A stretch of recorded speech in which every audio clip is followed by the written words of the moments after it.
নমস্কার। আজকে আমি পাঠ করে শোনাব কবি নীরেন্দ্রনাথ চক্রবর্তীর লেখা কবিতা উলঙ্গ রাজা।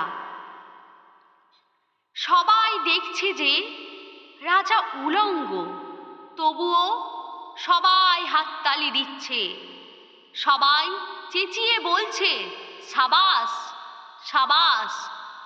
কারো মনে সংস্কার, কারো ভয়, কেউ বা নিজের বুদ্ধি অন্য মানুষের কাছে বন্ধক দিয়েছে, কেউ বা পরান্নভোজী, কেউ কৃপা প্রার্থী, উমেদার, প্রবঞ্চক।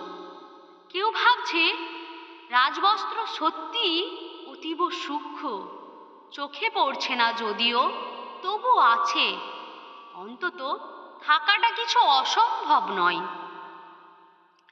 গল্পটা সবাই জানে, কিন্তু সেই গল্পের ভিতরে শুধুই প্রশস্তি বাক্য। উচ্চারক কিছু আপাদমস্তক ভীতু, ফন্দিবাজ অথবা নির্বোধ স্তাবক ছিল না। একটি শিশুও ছিল, সত্যবাদী, সরল, সাহসী একটি শিশু। নেমেছে গল্পের রাজা বাস্তবের প্রকাশ্য রাস্তায়।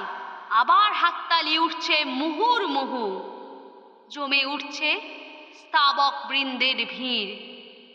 কিন্তু সেই শিশুটিকে আমি ভিড়ের ভিতরে আজ কোথাও দেখছি না।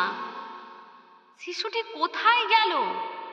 কেউ কি কোথাও তাকে কোনো পাহাড়ের গোপন গুহায় লুকিয়ে রেখেছে? নাকি সে পাথর, ঘাস, মাটি নিয়ে খেলতে খেলতে ঘুমিয়ে পড়েছে কোনো দূর নির্জন নদীর ধারে, কিংবা কোনো প্রান্তরের গাছের ছায়ায়?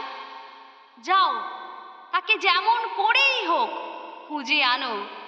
সে এসে একবার এই উলঙ্গ রাজার সামনে নির্ভয়ে দাঁড়াক। সে এসে একবার এই হাততালির ঊর্ধ্বে গলা তুলে জিজ্ঞাসা করুক, রাজা, তোর কাপড় কোথায়?